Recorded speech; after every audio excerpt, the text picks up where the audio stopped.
Satu tak ingat katok, satu tak ingat ketuk, satu tak ingat ketuk. Setiap hari kena ingat 25 tanpa perlu lupa 25 yang semalam, 25 yang kemarin, 25 yang dulu-dulu. Tak boleh lupa. Sekarang lain, ketuk sikit, mak bapak ketuk cikgu. Marah pada anak murid, mak bapak datang serang cikgu. Bila nak jadi ilmu tu barakah? Baik, maka dengan keterangan ini menunjukkan bahawa maka seperti ilmu tafsir dan hadis dan fiqh dan lain-lainnya, tiada yang satunya seperti yang lain. Fiqh cara lain, tafsir cara lain, hadis cara lain. Maka dengan keterangan ini menunjukkan bahawa ilmu syarak itu telah hilang selapis bahkan beberapa lapis daripadanya.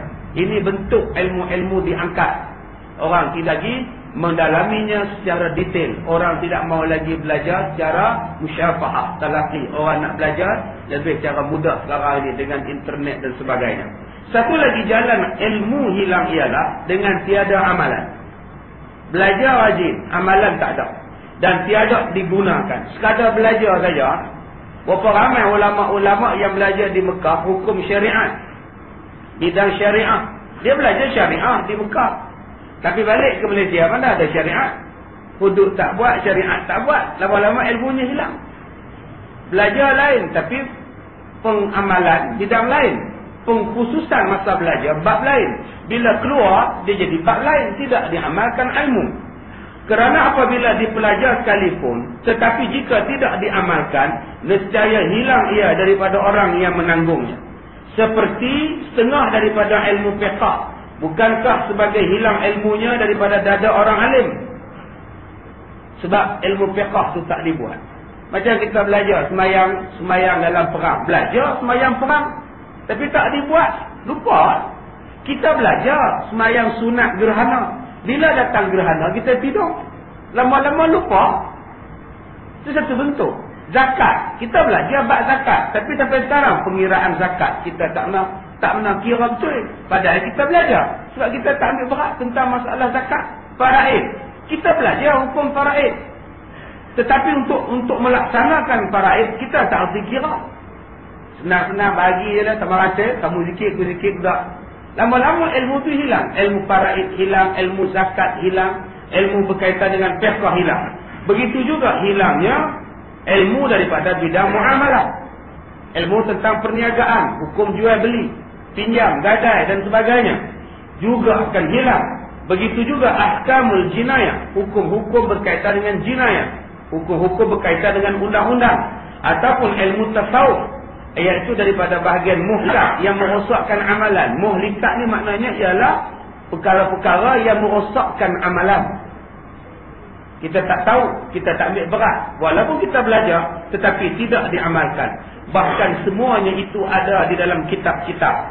Maka itu pun satu daripada jalan hilang ilmu. Maka lama-lama bila tidak diamalkan, lupa. Macam orang hafal Quran. Hafal senang, nak ingat tu susah. Nak hafal senang, sehari tuan-tuan boleh dapat 2 muka. Tapi nak ingat, kalau tak diamalkan, bila nak ingat?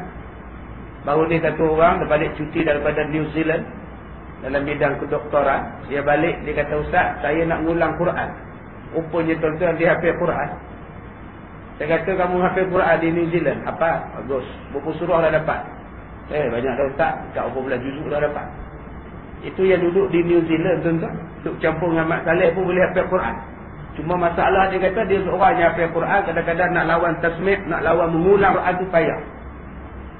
Jadi macam mana saya nak ingat Quran Ustaz? Tidak ada cara lain. Saya kata mereka banyak semayang sunat. Biar kita berdiri satu malam 2 rakaat. 1 rakaat hafalkan 5 juzuk. Kalau larat 2 rakaat, rakaat yang kedua lagi 5 juzuk. Bawa dalam semayang je. 2 rakaat 5 juzuk, 10 juzuk. Rasulullah buat tuan-tuan. Kalau mampu. Tak macam saya Ustaz, boleh Ustaz buat 1 rakaat 2 juzuk Ustaz. Dah tak ingat macam mana nak buat. Tak pernah hafal pun. Selak Quran Ustaz. Oh yang tu pula. Boleh kalau selak-selak tak payah lah. Baca Qul Huwallah sudah 8 kali. Kamu tak hafal buat macam mana. Larat nak selak 2 juzuk tu. Buatnya kipas angin tiup. Dah. Kan salah pula. Baik, jadi benda tu kena diamalkan dengan selalu. Bila selalu, insya-Allah dia ingat Quran. Bersalahan ulama yang dahulu, sekalian perkara itu berada di dalam dada. Sebab cukup amalannya, setakat belajar dan dia amalkan. Macam guru-guru sekarang, banyak yang balik daripada negeri atau universiti tempatan. Bukan kata tidak ada ilmu, ada. Tapi pasal dia pun tak mau mengajar. Banyak pensyarah-pensyarah tak mau mengajar. Dia balik universiti, dia balik rumah, duduk di rumah bersama keluarga, tengok televisen, tengok sehati berdansa. Jadi ilmu dia tak mengajar, jadi tak berkembang. Kalaulah mereka tu yang banyak ilmu, yang tiap-tiap tahun duduk balik berapa ribu orang tu tuan-tuan, berapa banyaklah ulama seluruh Malaysia. Tapi yang kita banyak jumpa, mereka ni tak terbit di tengah masyarakat, tak keluar menghadap masyarakat. Yang menghadap ni ustaz-ustaz biasa menghadap. Bila ustaz-ustaz ni duduk mengajar orang, kadang-kadang bunyi komplain, ustaz tu bukan balik Mesir, ustaz tu bukan balik Timur Tengah, ustaz tu bukan balik daripada Madinah. Tapi ustaz ni lah yang mengembangkan Islam pada orang. Patut ustaz-ustaz yang lekeh-lekeh ni, inilah yang hormati, yang diberikan sanjungan, ucapan tahniah, kerana mereka ni lah yang bergerak. Tapi bila mereka ni bergerak, kadang-kadang hak balik Timur Tengah ni akan peleceh, dia mengaji Mesir ke? Dia ni ke? Syria ke? Jordan ke? Walaupun dia bukan Jordan, walaupun dia bukan Syria, walaupun dia bukan Mesir dia mengaji, tetapi ilmunya setiap hari kadang-kadang 3 kitab. Kadang-kadang dia baca 4 kitab satu hari. Tuan-tuan boleh bayar tak? Sehari 4 kitab, setahun berapa kitab dia baca?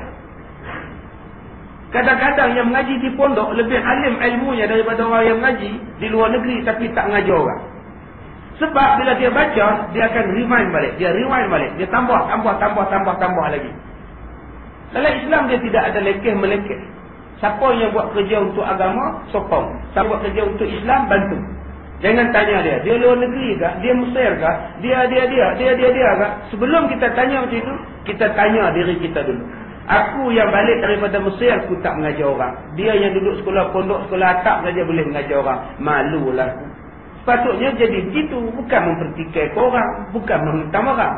Kadang-kadang saya katakan tadi, orang yang mengajar tempatan, dia belajar di tempat-tempatan, dia tak pergi luar negeri pun, tapi amalan dia banyak, pengajian dia banyak, pengajaran dia banyak, ilmu yang dia ada sebenarnya lebih tinggi daripada orang yang mengaji tinggi-tinggi tetapi tidak diamalkan ilmunya. Satu lagi jalan ilmu berkurang ialah berkurangan makbul ilmu syarak. Itu belajarnya kepada orang Islam kerana masing-masing berebut-rebut menuntut ilmu yang bukan syarak. Ilmu agama dulu-dulu boleh dipilih dengan lukisan. Dulu-dulu lah. Nak lukisan ke nak ambil agama? Ramai lah pilih lukisan masa SPM. Sampai boleh pilih nak agama ke nak lukisan. Tu zaman 70-an 80-an. Dia kata di zaman akhir ini, orang tidak lagi berminat tentang ilmu agama. Tuan-tuan tengok, tahun 60-an, tahun 70-an, tahun 80-an. Yang masuk sekolah agama ni apa? Budak-budak jahat. Yang dah tak lulus penilaian darjah 5. Mak pak kata bodoh anak kita ni. Masuk sekolah agama ala bau. Tempat penempatan budak-budak bodoh. Curi ayam, curi telur, mengendak makcik mandi. Mak pak tak larat nak belah, nak jahat. Hantar sekolah agama ala bau. Sekolah agama ni tempat menghantar budak-budak bermasalah. Dulu-dulu punya faham. Tetapi sekolah agama ni baik-baik, ustaz dia baik-baik, ustaz ambil juga. Yang hak jahat-jahat inilah sekarang ni jadi imam. Yang jahat-jahat inilah sekarang yang jadi bila-bila di kampung-kampung. Yang mengajar-ngajar guru Quran. Nampak tak tuan-tuan? Allah Ta'ala jadikan manusia hak buah yang nakal masa kecil-kecil. Bila mengaji agama, dia saralah dia baca tahlil. Dia saralah dia baca telqin, duk lamat kenuri kelara. Sebab tu agama yang main-main. Bayangkan budak yang tak pandai pun bila masuk sekolah agama, dia jadi pandai. Bayangkan kalau orang yang pandai-pandai masuk sekolah agama, jadi apa? Lagilah hebat 2-3 kali ganda daripada orang yang tak pandai. Baru sekarang kita nampak kecenderungan masyarakat kita untuk minat pada agama. Anak-anak profesional dihantarnya ke tahfiz. anak-anak orang yang terpelajar, tidak masuk sekolah aliran biasa, semua masuk hafal Quran, sekolah agama, baru ada kecenderungan ke arah itu. Seperti menuntut ilmu undang-undang Napoleon.